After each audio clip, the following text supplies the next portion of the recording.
Hello everyone, once again welcome back to our YouTube channel. So in this video we are going to start our next lesson and that is lesson number 2. तो आज की इस class में हम corporate accounting के lesson number 2 को discuss करेंगे जो कि आपके रिडम्पशन ऑफ प्रेफरेंस शेयर से रिलेटेड है।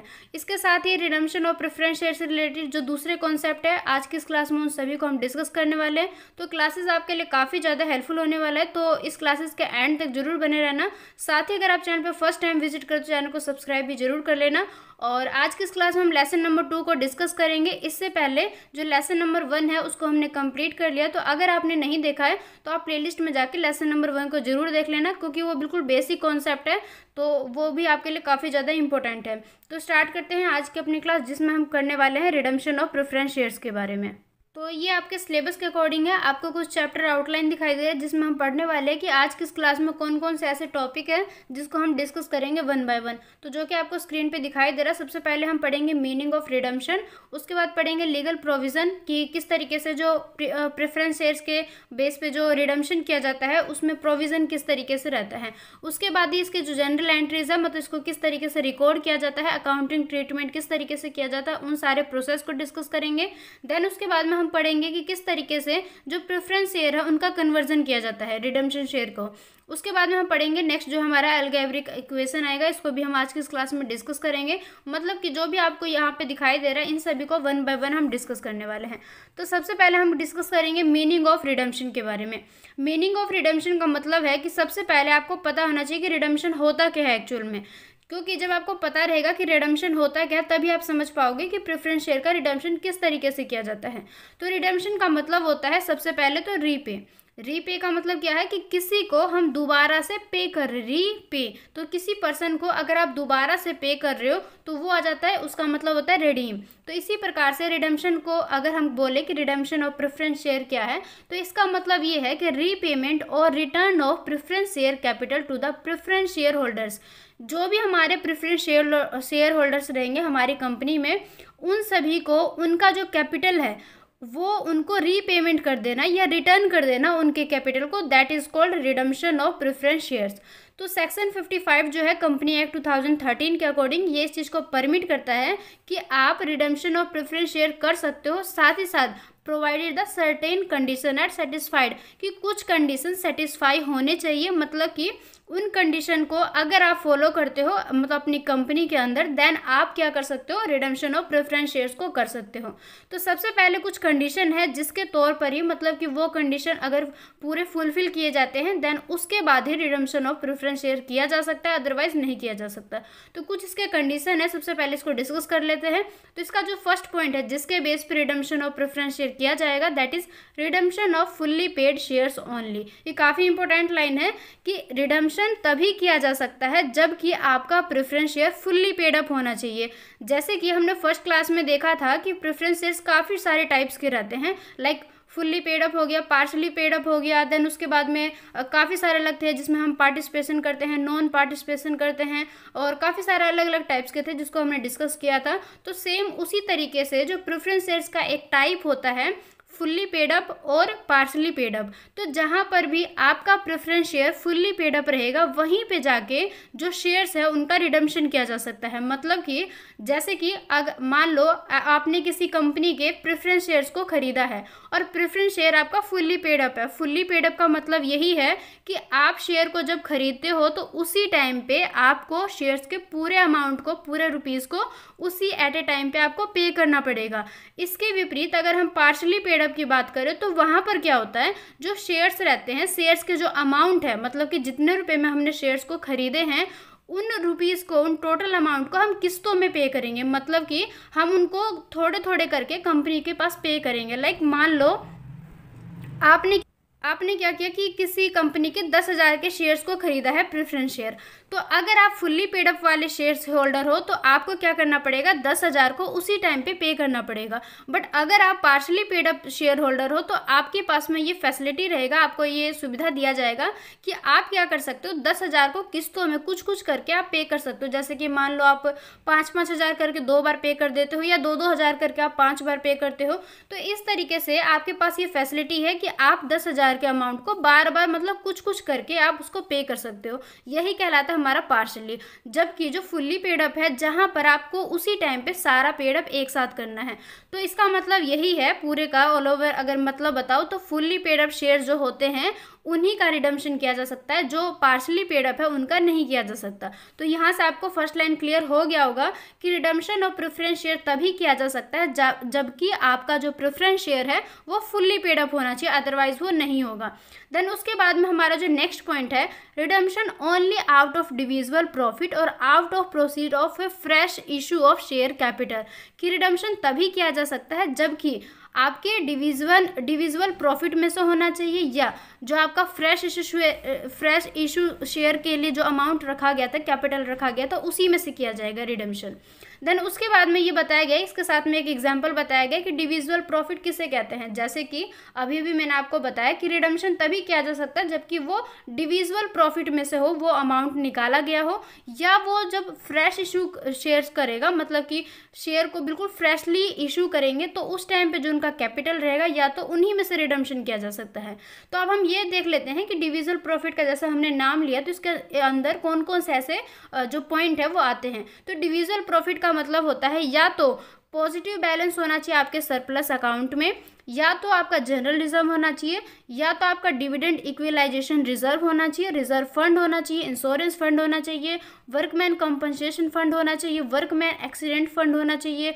इस तरीके से कुछ ऐसे पॉइंट है, अगर आपकी कंपनी में इस तरीके के फंड अवेलेबल है देन उसके बाद ही इंडिविजुअल प्रॉफिट में से आप शेयर्स को रिडम्पशन कर सकते हो। तो ये कुछ पॉइंट थे, तो आपको यहाँ तक सारी चीज़ें क्लियर हो गया होगा।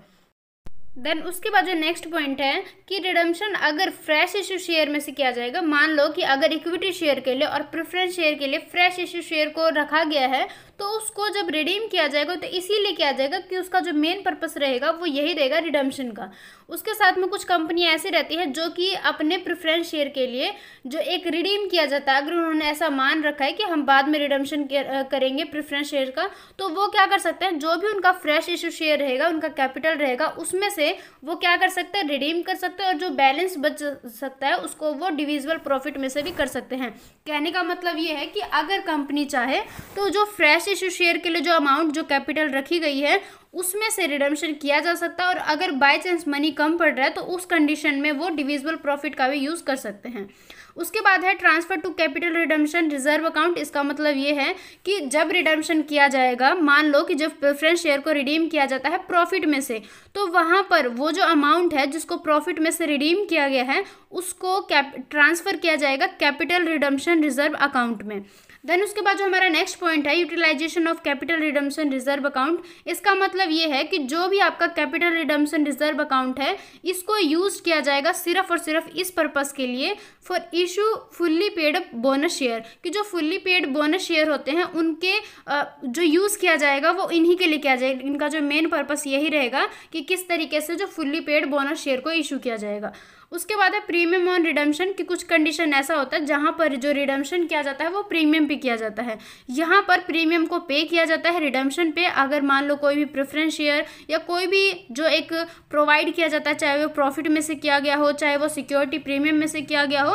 कहने का मतलब ये है कि अगर इनको रिडीम किया जाएगा तो कई बार ऐसा होता है कि इस पर प्रीमियम को पे किया जाता है, और ये इसलिए किया जाता है क्योंकि profit for this purpose include capital profit also, कि इसके अंदर जो प्रॉफिट है वो इनके दूसरे पर्पस के लिए भी है, जैसे कि कैपिटल प्रॉफिट के लिए। तो इस तरीके से हम कह सकते हैं कि ये सारे जो बेस है, ये सारे जो पॉइंट है, इसके आधार पर ही किसी भी प्रेफरेंस शेयर का रिडम्पशन किया जा सकता है।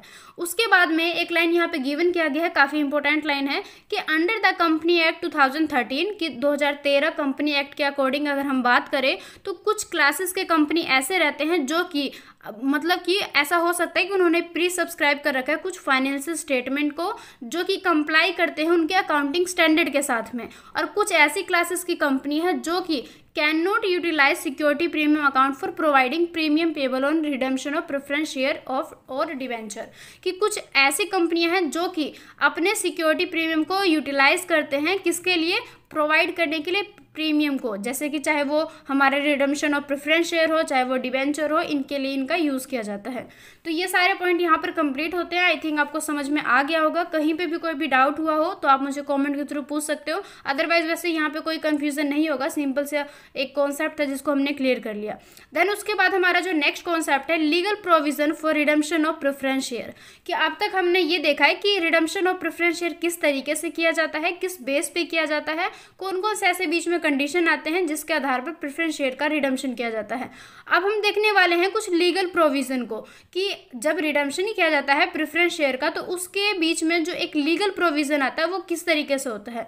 तो सबसे पहले अगर हम बात करें सेक्शन 55 के अकॉर्डिंग, कंपनी एक्ट 2013 के अंडर बात करें, तो ये डील किया जाता है कुछ इशू और रिडम्पशन ऑफ प्रेफरेंस शेयर को, कि कुछ ऐसे रिडीमेबल प्रेफरेंस शेयर होते हैं उनके साथ में ही जो लीगल प्रोविजन वो लागू होते हैं। एक तरीके से कुछ प्रोविजन इसके अंदर बताया गया है, जैसे कि ओनली रिडीमेबल प्रेफरेंस शेयर, कि इसका मतलब ये है कि it mean that no company can issue irredeemable preference share, कि जब रिडम्पशन किया जाता है तो आपका प्रेफरेंस शेयर बिल्कुल रिडीमेबल होना चाहिए।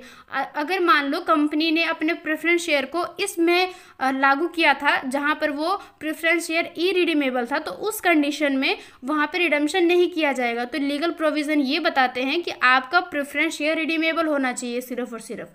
उसके बाद में है ऑथोराइज बाय आर्टिकल्स, कि जैसे कि आपको पता है कि कंपनी कोई भी काम करती है, कोई भी नियम लाते हैं तो उनको सबसे पहले अपने आर्टिकल्स में उनको बताना पड़ता है कि हम इस तरीके के लॉ को लेके आ रहे हैं या इस तरीके का लीगल प्रोविज़न हमारे कंपनी के अंदर किया जाएगा। मतलब इन सारी चीज़ों को हम फॉलो करने वाले हैं इन फ्यूचर में।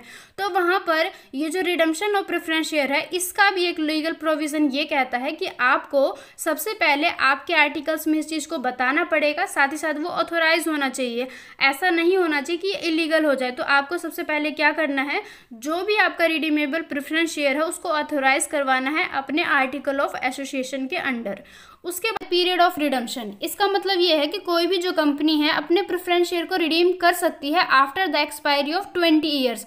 मतलब कि उनका जो इशू डेट है उसके बाद जब 20 ईयर्स बीत जाएंगे, जब उसे एक्सपायरी मान लेंगे, देन उसके बाद जो प्रेफरेंस शेयर उसको रिडीम किया जा सकता है। लेकिन कुछ कंपनियां ऐसी है जिनको इस जो टाइम पीरियड है उसमें थोड़ा सा उनको ज़्यादा दिया जाता है। जैसे कि अगर कोई कंपनी जिनका जो मेन काम है इंफ्रास्ट्रक्चर का काम है, उनका जो प्रोजेक्ट है इससे रिलेटेड है, तो उनका जो टाइम पीरियड है उसको 20 साल से ज़्यादा का भी दिया जा सकता है। उसके ये जो अभी हमने डिस्कस किया है पीरियड ऑफ रिडम्पशन, इसके बारे में जो कंपनी का रूल नंबर 10 है अकॉर्डिंग टू 2014 के अंदर, मतलब कंपनी रूल 2014 के अकॉर्डिंग देखें तो कुछ कंपनियां ऐसी हैं जिनको ये प्रोवाइड की जाती है फैसिलिटी कि अगर उनका जो प्रोजेक्ट है वो इंफ्रास्ट्रक्चर के काम में लगी हुई है तो उनका जो प्रेफरेंस शेयर है उनके पीरियड को 20 साल से ज़्यादा के लिए भी उनको एक एक्सटेंड दिया जाता है कि आप 20 से 30 साल के बीच वाले जो प्रेफरेंस शेयर है उसको इशू कर सकते हो। लेकिन जो दूसरे अदर कंपनी रहते हैं उनको इस तरीके का नहीं मिलता है। उनके पास जो टाइम पीरियड है लगभग 20-21 के करीब रहता है, लेकिन अगर उनका जो मेन प्रोजेक्ट है इससे रिलेटेड है तो उनके पास में ये फैसिलिटी है कि वो अपने प्रेफरेंस शेयर को 20 साल से 30 साल के बीचों बीच में रख सकती है, लेकिन 30 साल से ज़्यादा का नहीं होना चाहिए। तो ये था हमारा इसके प्रोविजन के बारे में। उसके बाद जो नेक्स्ट पॉइंट है अदर कंडीशन, इसका मतलब ये है कि कंपनी का जो रूल नंबर 10 है उसके अकॉर्डिंग कम से कम 2 कंडीशन को उनको मेंशन करना पड़ेगा जो कि प्रेफरेंस शेयर से रिलेटेड होगा। देन उसके बाद है कि आपका जो प्रेफरेंस शेयर है वो ऑथोराइज होना चाहिए कंपनी के जनरल मीटिंग में, एक स्पेशल रेजोल्यूशन के थ्रू वो पास होना चाहिए। मतलब कि जब कंपनी में time to time general meeting की जाती है तो उस दौरान जो प्रेफरेंस शेयर है उसको ऑथोराइज होना चाहिए जनरल मीटिंग के द्वारा।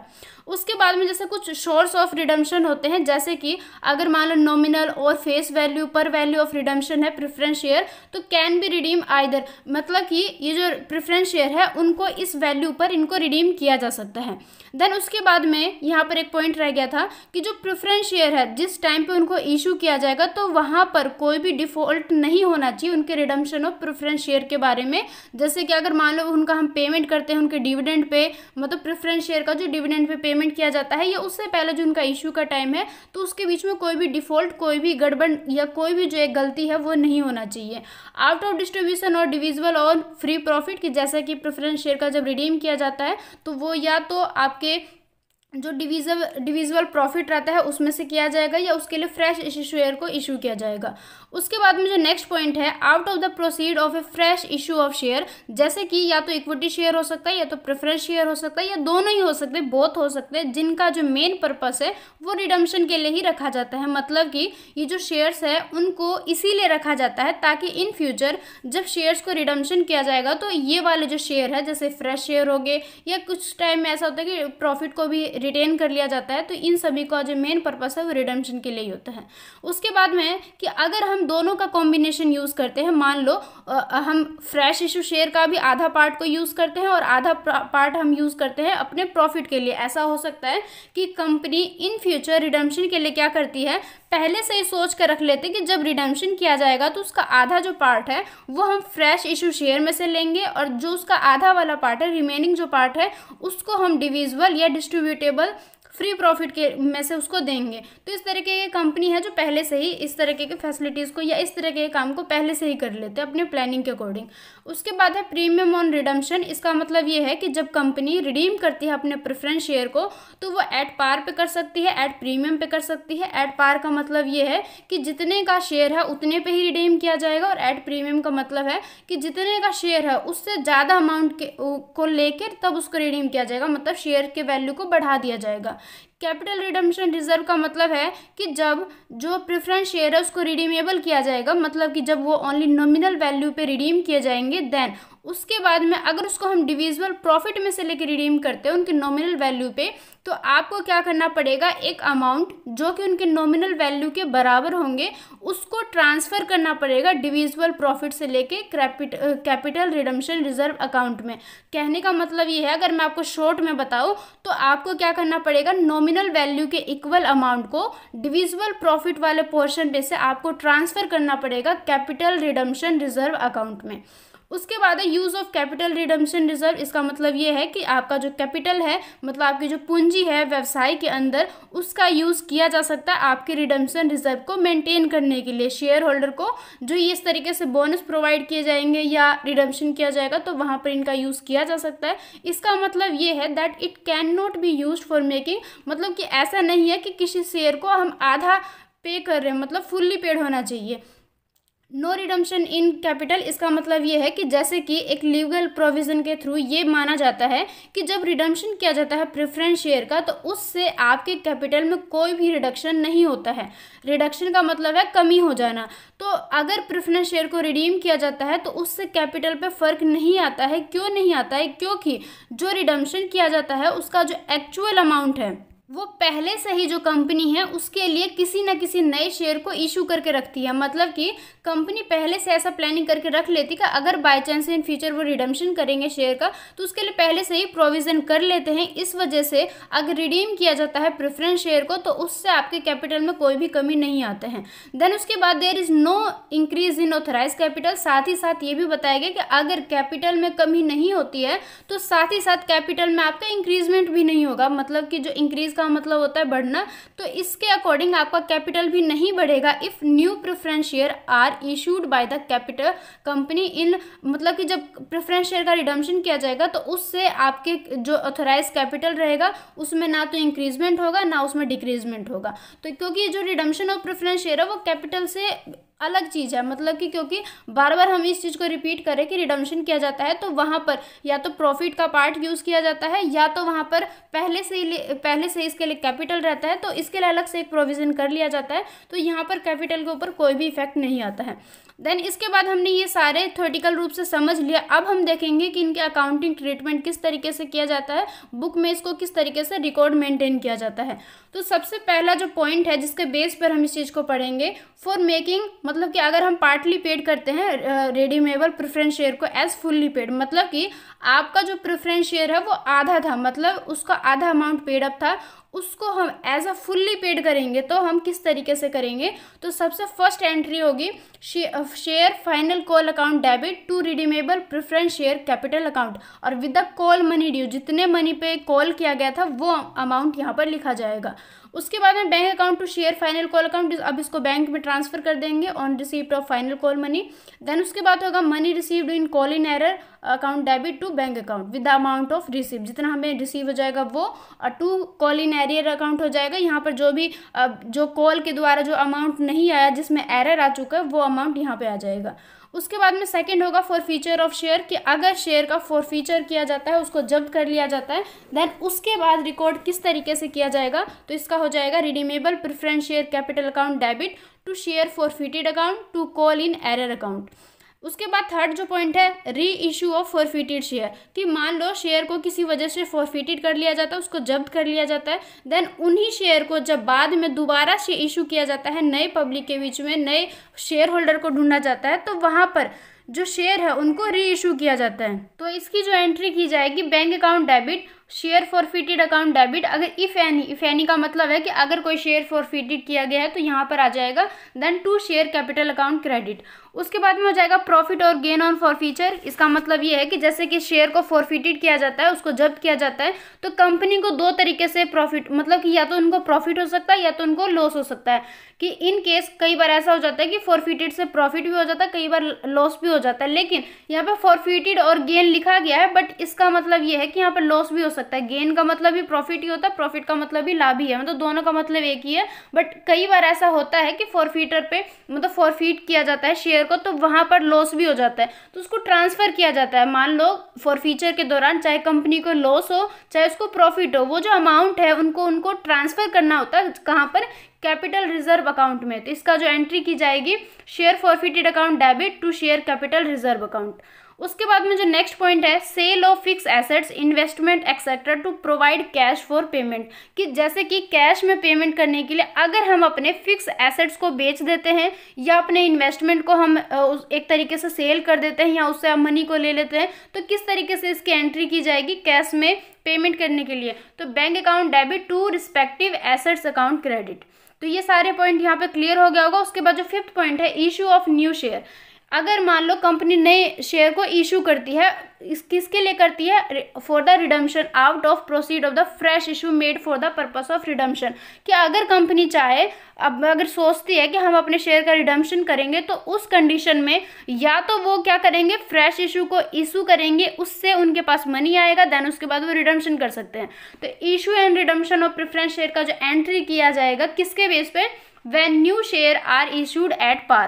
तो जैसे कि हमने पहले भी डिस्कस किया था, किसी भी शेयर को जब इशू किया जाता है या तो वो एट पार पे किया जाएगा, एट प्रीमियम पे किया जाएगा या एट डिस्काउंट पे किया जाएगा। तो सबसे पहले जो किया जाएगा देन एट पार पे, मतलब कि जितने अमाउंट का जो शेयर है उतने अमाउंट पे ही उसको पब्लिक के बीच में शेयर कर देना, इशू कर देना, दैट इज कॉल्ड एट पार।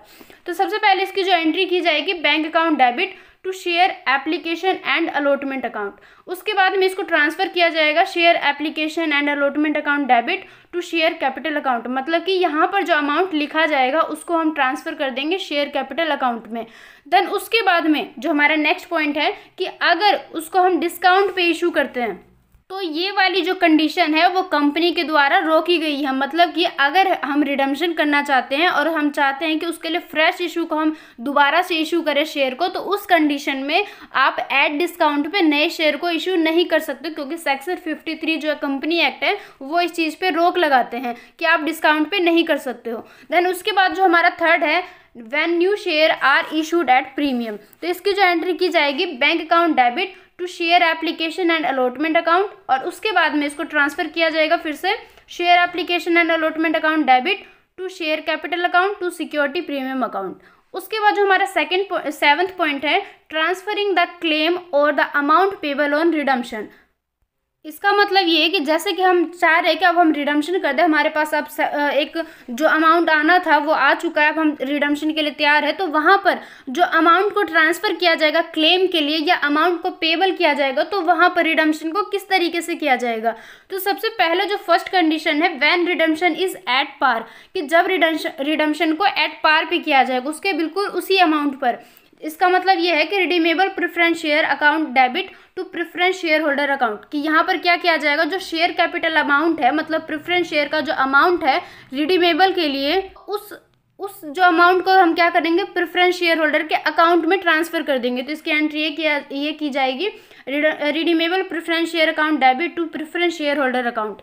उसके बाद है कि अगर रिडम्पशन किया जाएगा एट प्रीमियम पे, तो इसकी जो एंट्री की जाएगी, redeemable preference share account debit premium on redemption of preference share debit to preference share account. Then उसके बाद सेम वही है कि अगर issue and redemption of preference share किया जाता है, कि इशू भी किया जा रहा है, रिडम्पशन भी किया जा रहा है प्रेफरेंस शेयर का, तो अगर हम एट पार पे करते हैं तो ये एंट्री की जाएगी, bank account debit to share application and allotment account. अगर उसको हम इसको फिर ट्रांसफर करेंगे शेयर कैपिटल अकाउंट में, तो उसकी ट्रांसफर करने की जो एंट्री की जाएगी, share application and allotment account debit to share capital account. और जो थर्ड आएगा, premium on redemption of preference share account debit to share preference share holder account. उसके बाद जो हमारा 8th पॉइंट है, एडजस्टमेंट फॉर और return of the premium on redemption. जैसे कि हमने रिडम्पशन किया है अगर प्रीमियम पे, तो उसकी जो एडजस्टमेंट की जाएगी वो किस तरीके से किया जाएगा, या उसको हम राइटिंग ऑफ किस तरीके से करेंगे। तो सबसे पहले लिखेंगे हम security premium account debit, capital profit account debit, general reserve account debit, surplus account debit to premium on redemption of preference share account. तो यहाँ पर टोटल मनी आ जाएगा और इसके बाद इन कॉलम में अलग अलग अमाउंट आएंगे और इन चारों का जो टोटल अमाउंट होगा ये यहाँ पे क्रेडिट में आ जाएगा। जैसे कि मान लो सिक्योरिटी प्रीमियम पे 10 रुपीज़ है, ऐसा 10 रुपीज़ होता नहीं है, बट मैं आपको एग्जांपल के लिए बता रही हूँ कि मान लो इसमें आपका आ जाएगा 100 रुपीज़, इसमें आ जाएगा आपका 100 रुपीज़, इसमें आ जाएगा 100, इसमें आ जाएगा 200। तो इन सभी को जब हम प्लस कर देंगे तो यहाँ पे 500 आ जाएगा इस तरीके से। उसके बाद जो हमारा 9th पॉइंट है, creation of capital redemption reserve.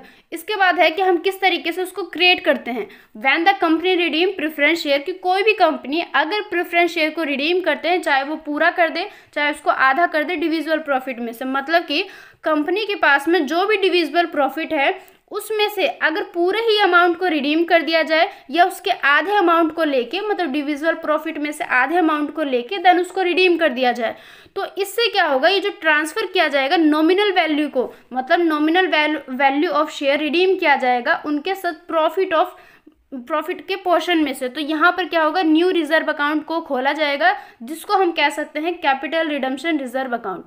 तो इसकी जो एंट्री की जाएगी, surplus account debit any other revenue reserve account debit to capital redemption reserve account. उसके बाद में यहाँ पर एक पॉइंट गिवन किया गया है कि अगर जितने भी आपके एप्रोप्रिएशन ऑफ प्रॉफिट रहेंगे वो डन किया जाएगा बैलेंस शीट के कौन से पोर्शन के अंदर, कौन से हेडिंग के अंदर, that is reserve and surplus. कि रिजर्व एंड सरप्लस का जो कॉलम बना रहता है वहाँ पर आप बैलेंस शीट में इन सारे अमाउंट को दिखा सकते हो जो कि आपके शेड्यूल किया गया है आपके कंपनी एक्ट 2013 के अकॉर्डिंग। उसके बाद में CRR है, इसका मतलब ये है कि CRR को आप किस तरीके से फाइंड कर सकते हो, इसके लिए एक फॉर्मूला टाइप में दिया गया है, normal value of preference share to be redeem minus में proceed from the fresh issue of share.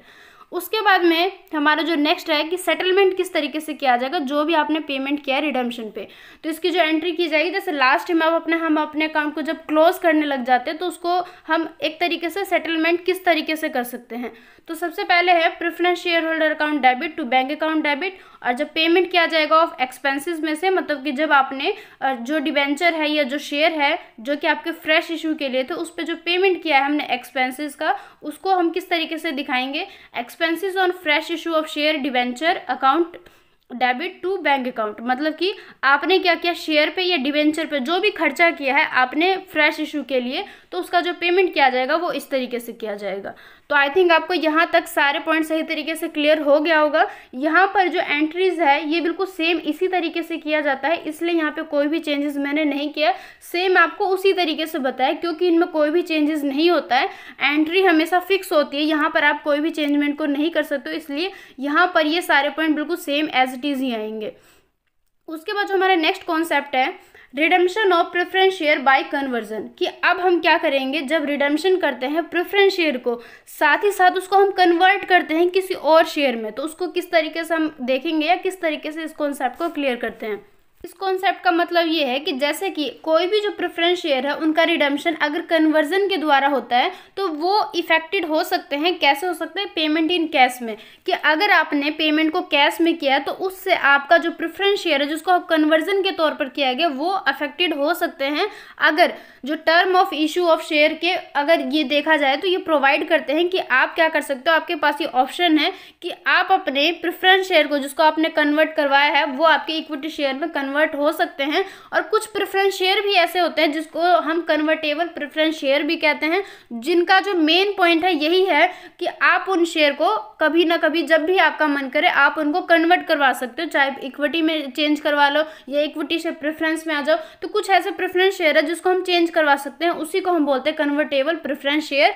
तो यहाँ पर भी यही दिया गया कि रिडीमेबल के टाइम पे भी आपके पास में ये ऑप्शन रहता है कि आप इसको कन्वर्ट करवा सकते हो। और काफ़ी सारे ऐसे सेक्शन है जिसके अंदर इसको और सही तरीके से डिफाइन किया गया, जैसे सेक्शन 62 है, सेक्शन 48 है, सेक्शन 230 है, 231 है। इस तरीके से काफ़ी सारे हैं जिसके अंदर इन सभी को एक तरीके से डिफाइन किया जाता है। किस तरीके से किया जाता है?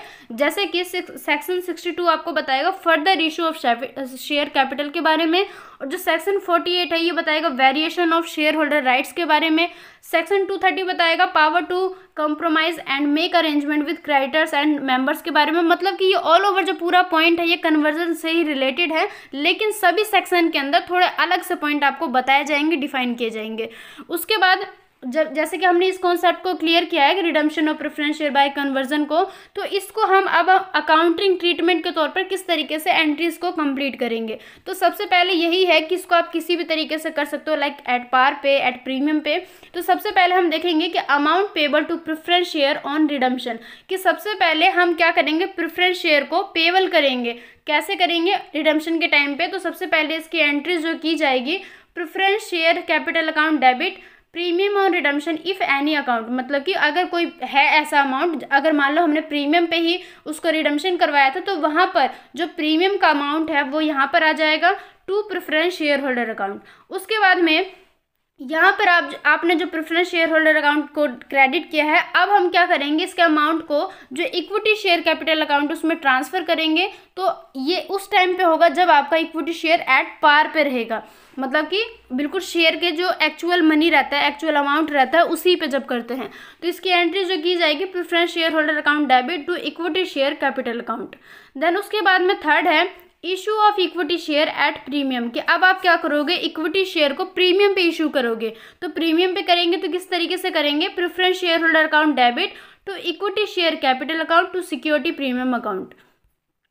उसके बाद में जो हमारा नेक्स्ट कॉन्सेप्ट आता है कॉल इन एरियर के बारे में। तो यहाँ पर कुछ लाइन को थोड़ा सा डीपली दिखाया गया है। सबसे पहले मैं आपको सिंपल लैंग्वेज में बताती हूँ कि कॉल इन एरियर्स एक्चुअल में है क्या। सो फर्स्ट ऑफ ऑल, जैसे कि कॉल इन एरियर्स के बारे में जो भी अकाउंटिंग ट्रीटमेंट है आपके सिलेबस के अकॉर्डिंग, उनको समझने के लिए पहले आपको बेसिक क्लियर होना चाहिए कि कॉल इन एरियर्स होता क्या है।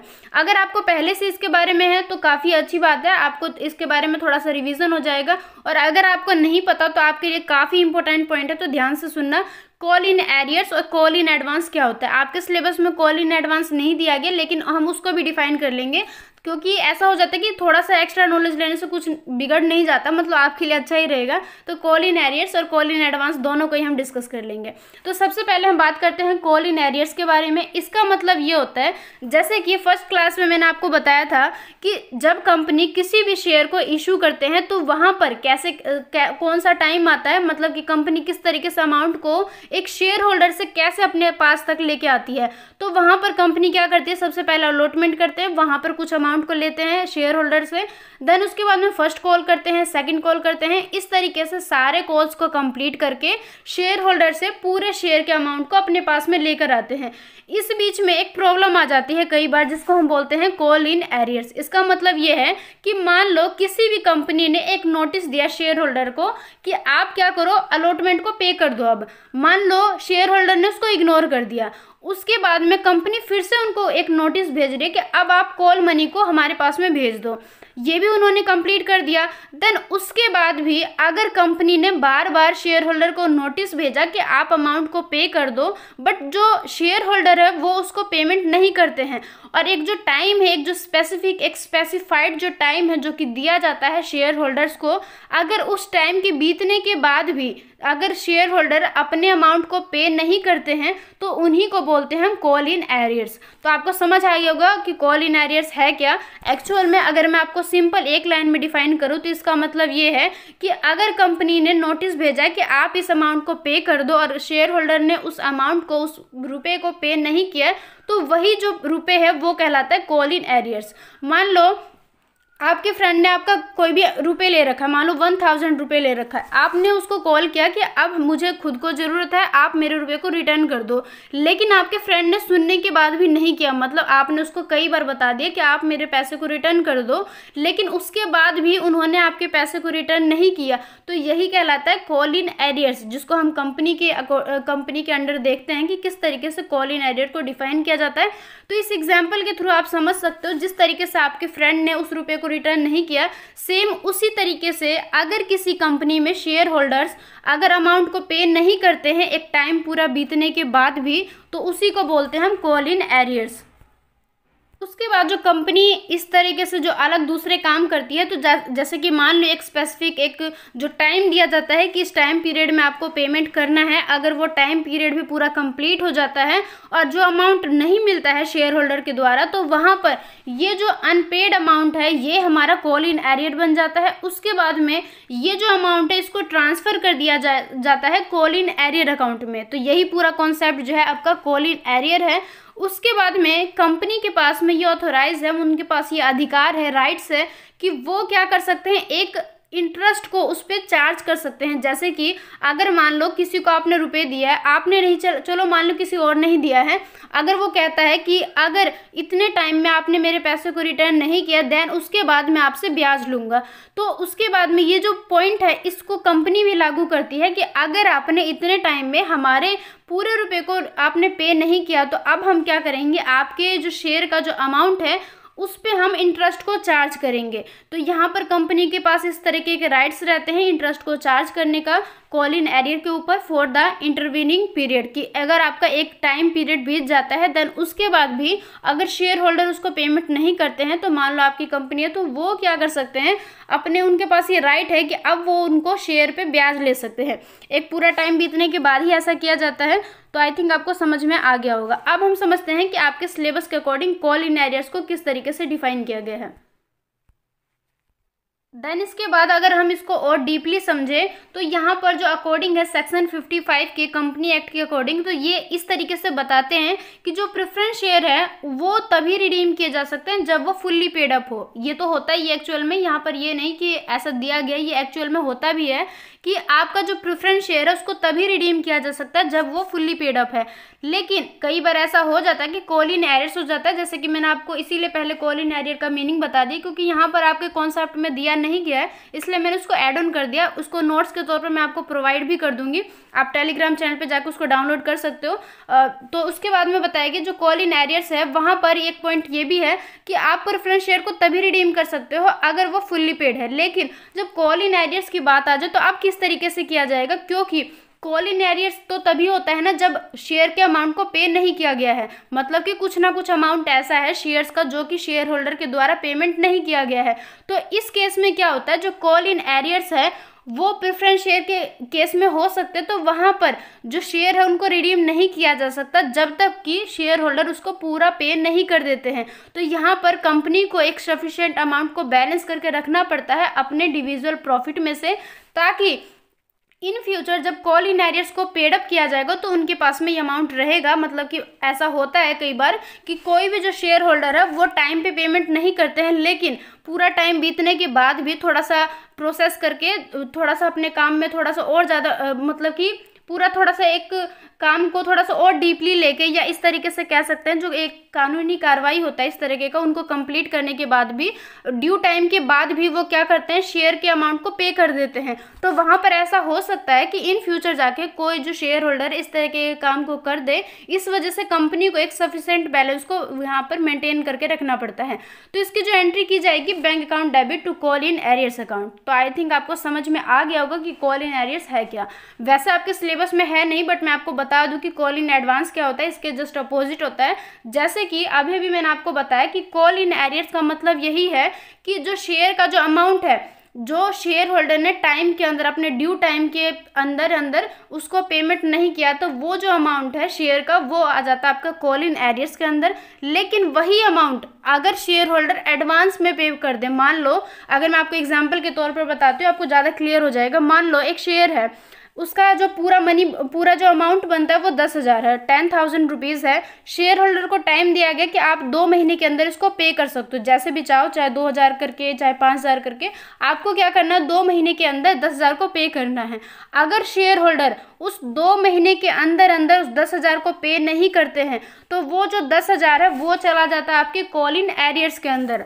लेकिन वही शेयर होल्डर अगर 2 महीने का टाइम ना लेके सिर्फ 1 महीने के अंदर ही अंदर वो क्या करेंगे, पूरा का पूरा अमाउंट को पे कर देंगे। मान लो 10,000 को पे कर देते हैं और 10,000 के अलावा भी अगर वो एक्स्ट्रा अमाउंट को पे कर देते हैं, लाइक 15,000, 20,000, तो ये जो एक्स्ट्रा मनी है या टाइम से पहले जो उसने पेमेंट कर दिया तो वो चला जाता है आपका कॉल इन एडवांस के अंदर। तो आपको समझ में आ गया होगा कि कॉल इन एरियर्स क्या है और कॉल इन एडवांस क्या है। उसके बाद में जो आपका नेक्स्ट कॉन्सेप्ट जो है आपका यूज़ ऑफ एलजेब्रिक इक्वेशन। इसका मतलब ये है कि कई बार ऐसा प्रॉब्लम क्रिएट हो जाता है कि वहाँ पर जो एक मिनिमम पॉसिबल अमाउंट है फ्रेश इशू का या किसी और भी तरीके से, वो मेन टाइम पे बिल्कुल सही तरीके से रिक्वायर नहीं हो पाते हैं। तो वहाँ पर इस चीज़ को डिटरमाइन किया जाता है, रिक्वायर किया जाता है कि इस तरीके की प्रॉब्लम ना हो आपके रिडम्पशन के टाइम पे। तो कुछ पर्पस है, मतलब कुछ डिफ़िकल्टीज़ है जो कि यहाँ पर क्रिएट हो जाते हैं। तो इस वजह से ये जो इक्वेशन है इसका यहाँ पे यूज़ किया जाता है। तो सबसे पहले इसके लिए जो एक डिफ़िकल्टीज क्रिएट होते हैं उसको हम किस तरीके से समझते हैं। तो सबसे पहले हैं the preference share are to be redeemed at a premium, कि अगर प्रेफरेंस शेयर को प्रीमियम पे रिडीम किया जाएगा इन फ्यूचर या उसी टाइम पे, तो किस तरीके से यहाँ पर कुछ प्रॉब्लम हो सकते हैं। उसके बाद सेकंड है the fresh issue is to be made at premium, और उसके बाद जो थर्ड है the amount given of premium in the security premium account, कि जो अमाउंट को सिक्योरिटी प्रीमियम अकाउंट के में गिवन किया गया था प्रीमियम के तौर पर, उसमें प्लस किया जाएगा, plus the amount of premium to be obtained from the fresh issue is not sufficient to pay off premium on redemption of preference share, कि प्रेफरेंस शेयर के टाइम पे जो प्रीमियम दिया जाएगा अगर वो अमाउंट जो है पे करने के लिए सफिशिएंट नहीं है जो कि हमने फ्रेश इशू शेयर से लिया था, तो यहाँ पर ये जो प्रॉब्लम है, ये जो डिफिकल्टीज है हो सकते हैं। In order to solve the problem, कि ऐसे जो हमने ये 3 पॉइंट समझे हैं, ये सारे जो पॉइंट है आपके रिडम्पशन के टाइम पे हो सकते हैं। तो यहाँ पर इन प्रॉब्लम को सॉल्व करने के लिए या इनसे बचने के लिए एक डिस्कशन किया जाता है, या एक जो इक्वेशन को हम लागू करके यहाँ पे सॉल्व कर सकते हैं, इसको हम ये नीचे समझने वाले हैं कि किस तरीके से किया जाता है। तो सबसे पहले आप ऐसा अज्यूम करके चलो जो फ्रेश इशू है इज इक्वल टू एन। तो यहाँ पर when the fresh issue is to be made at premium, कि अगर फ्रेश इशू को सिर्फ इसलिए किया जाएगा एट प्रीमियम के लिए, तो यहाँ पर किस तरीके से अमाउंट को हम कैलकुलेट कर सकते हो। तो यहाँ पर एक फॉर्मूला दिया गया है, प्रेफरेंस शेयर कैपिटल प्लस में सिक्योरिटी प्रीमियम अकाउंट इक्वल है balance in the security premium account in the balance sheet plus में divisible of free profit plus में एन, और एन किसके लिए दिया गया था, इसने fresh issue is equal to N, ऐसा माना गया था। जो फ्रेश इशू है वो बराबर है इक्वेशन ऑफ एन के बराबर। तो यहाँ पर एन दे रखा है, एन जो हम कैलकुलेट करेंगे x% of rate of premium on fresh issue share के बेस पे। उसके बाद जो नेक्स्ट है, अगर उसको डिस्काउंट पे देखें तो इस तरीके से जो फॉर्मूला आपके सामने दिया गया है इस तरीके से कर सकते हैं। लेकिन साथ ही साथ एक पॉइंट आपको अगर याद हो तो मैंने बताया था जो फ्रेश इशू शेयर है उसको हम मतलब कि एट पार पे, एट प्रीमियम पे रिडम्पशन करवा सकते हैं, लेकिन डिस्काउंट पे नहीं कर सकते हैं क्योंकि कंपनी इस तरीके के रोक लगा देती है। लेकिन ऐसा हो सकता है कि मतलब इन पे रोक तो लगा हुआ है लेकिन कहीं ना कहीं इनको कैलकुलेट का जो एक तरीका होता है वो कंपनी को पता होना चाहिए, तो वो इस तरीके से यहाँ पे गिवन किया गया, इसके बेस पे हम इसको कैलकुलेट कर सकते हैं। तो ये जो पूरा कॉन्सेप्ट है यहाँ पे जाके आपका ख़त्म हो जाता है। इस लेसन को यहाँ पे कंप्लीट मानते हैं। उसके बाद में अब तक आपने जो भी चीज़ को समझा है तो आई थिंक आपको समझ में आ गया होगा। अगर कहीं पे भी कोई भी डाउट है तो आप मुझे साथ साथ ही कमेंट करके पूछ सकते हो, कहीं पे भी कोई भी डाउट मत रखना। और बाय चांस अगर मान लो, वैसे तो मैंने अपने तरफ से ऐसा कुछ बताया नहीं है, बट फिर भी अगर किसी लाइन से आपको कोई कन्फ्यूज़न हो जाता है कि मैंने आप मतलब कि आप ऐसा सोचो कि मैम ने पहले कुछ और कहा था बाद में कुछ कुछ हो, तो ऐसा कुछ नहीं है, सारे पॉइंट बिल्कुल क्लियरली बता गए हैं। बट अगर फिर भी अगर आपको कोई भी कन्फ्यूज़न हो जाता है तो आप मुझे कॉमेंट के थ्रू पूछ सकते हो और अपने डाउट को क्लियर कर सकते हो, क्योंकि मैं हमेशा यही कहती हूँ कि डाउट को क्लियर करते हुए चलना है, कहीं पे भी कोई भी डाउट को क्रिएट नहीं करना, अदरवाइज वो आगे जाके आपको बहुत ज़्यादा कन्फ्यूज़न क्रिएट करवा सकता है। इसलिए सारे चीज़ को बिल्कुल पॉइंट टू पॉइंट क्लियर करते हुए चलेंगे। अब ये जो लेसन है यहाँ पे जाके कंप्लीट होता है, इसके बेस पे काफ़ी सारे आपको क्वेश्चन गिवन किया गया है, तो एक वीडियो के अंदर इस सारे क्वेश्चन को डिस्कस करना थोड़ा सा इम्पॉसिबल हो जाता है, काफ़ी ज़्यादा लेंथी हो जाता है। तो मैं आपके साथ इस वीडियो में एक इलस्ट्रेशन को सॉल्व करके बताती हूँ कि किस तरीके से इन क्वेश्चन को सॉल्व किया जाता है। तो सबसे पहले आपके सामने स्क्रीन पे एक क्वेश्चन दिखाई दे रहा है, आप इसको खुद भी रीड कर सकते हो और मैं भी आपको रीड करवा देती हूँ एक बार।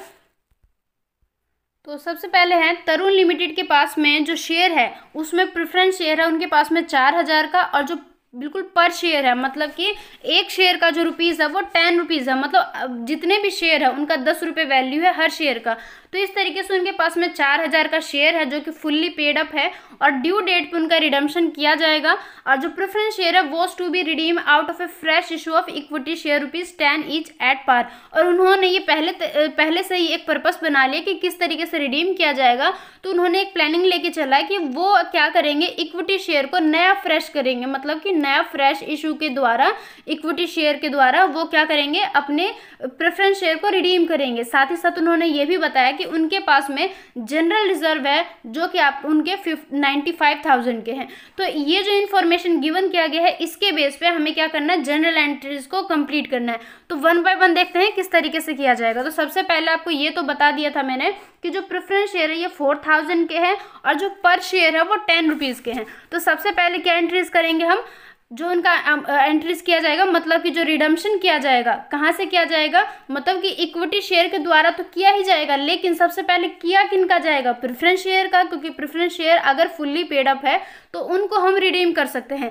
तो इसकी जो एंट्रीज की जाएगी, सबसे पहले being amount due on redemption transfer to preference share holder account, की प्रेफरेंस शेयर होल्डर के अकाउंट में हम क्या करेंगे, उनके रिडीमेबल अमाउंट को ट्रांसफर करेंगे। तो सबसे पहले क्या अमाउंट करेंगे, हम ट्रांसफर करने से पहले ड्यू होने का जो एक एंट्रीज की जाती है उसको कंप्लीट करेंगे। तो इसको हम करेंगे preference share capital account debit to preference share holder के द्वारा।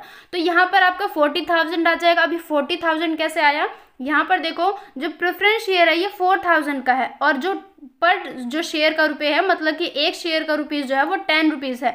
अगर आप 4000 को 10 से मल्टीप्लाई करोगे तो 40 से जाएगा, मतलब कि अगर आप 4000 को 10 से मल्टीप्लाई करते हो तो आपका आंसर आएगा 40,000। इस वजह से यहाँ पर 40,000 को लिखा गया है, क्योंकि आपका जो प्रेफरेंस शेयर है वो 40,000 का ही है। अगर हम उसको अमाउंट में चेंज करें तो वो आपका 40,000 का होता है, और अगर हम उसको शेयर के तौर पर बात करें तो वो आपका 4000 है। तो यहाँ पर क्या हो जाएगा, 40,000 आ जाएगा। देन उसके बाद में ये जो अमाउंट है इक्विटी शेयर को अब हम क्या करेंगे, being 4000 equity share ₹10 for redemption. अब हम क्या करेंगे, जो इक्विटी शेयर है जिसको हम रिडीम करने के लिए हमने पर्पस बना लिया था कि इसको हम नया इशू करके और रिडीम करवा देंगे अपने प्रेफरेंस शेयर का। तो यहाँ पर हम किस तरीके से इसकी एंट्रीज करेंगे, bank account debit to equity share capital account, और यहाँ पे भी 40,000 आ जाएगा। देन उसके बाद है preference share holder account debit to bank account. इसका मतलब ये है कि आप क्या कर रहे हो, प्रेफरेंस शेयर होल्डर को अब रिडम्पशन के द्वारा पेमेंट कर रहे हो। हम उनको कंप्लीट, आप बिल्कुल सारे प्रोसेस को कंप्लीट कर रहे हैं, अब हम उनको पेमेंट कर रहे हैं। तो यहाँ पर जो एंट्रीज की जाएगी preference share holder account debit to bank account, और 40,000 के द्वारा हम क्या करेंगे, उनको पूरा पेमेंट कर देंगे। तो इस तरीके से जो पूरी एंट्रीज है इसको कंप्लीट करेंगे, और इस तरीके से जो पूरा जनरल एंट्रीज है उसको हम कंप्लीट करते हैं, पूरा रिकॉर्ड करते हैं। तो आई थिंक आपको ये समझ में आ गया होगा। तो यहाँ पर जाके जो हमारे पूरे कॉन्सेप्ट है वो कंप्लीट हो गए हैं। आपको आज की ये जो क्लास है वो कैसी लगी, आप इसको फीडबैक के तौर पर ज़रूर बताना। अगर आपको कोई भी प्रॉब्लम क्रिएट हुआ होगा, कोई भी कन्फ्यूज़न हो गया होगा, तो आप मुझे कमेंट के थ्रू ज़रूर बताना। उससे क्या होता है, मैं अपने नेक्स्ट वीडियो में उसको सही कर सकती हूँ। तो इस वजह से अपना सजेशन ज़रूर देना। साथ ही साथ आपको किस तरीके से सजेशन है या जो भी प्रॉब्लम है, जो भी कन्फ्यूज़न है, आप मुझे शेयर ज़रूर करना। साथ ही साथ अगर आपको क्लासेस सही लगे, कोई भी कन्फ्यूज़न, कोई भी प्रॉब्लम नहीं लगा होगा, तो वीडियो को लाइक ज़रूर कर देना। और साथ ही अगर आप चैनल पर फर्स्ट टाइम विजिट कर रहे हो तो सब्सक्राइब भी जरूर कर लेना, क्योंकि 1 बाय 1 हम सारे सब्जेक्ट को डिस्कस करेंगे, तो चैनल आपके लिए काफ़ी ज़्यादा हेल्पफुल है। तो इसको सब्सक्राइब भी जरूर कर लेना, अपने फ्रेंड के साथ शेयर भी जरूर कर देना।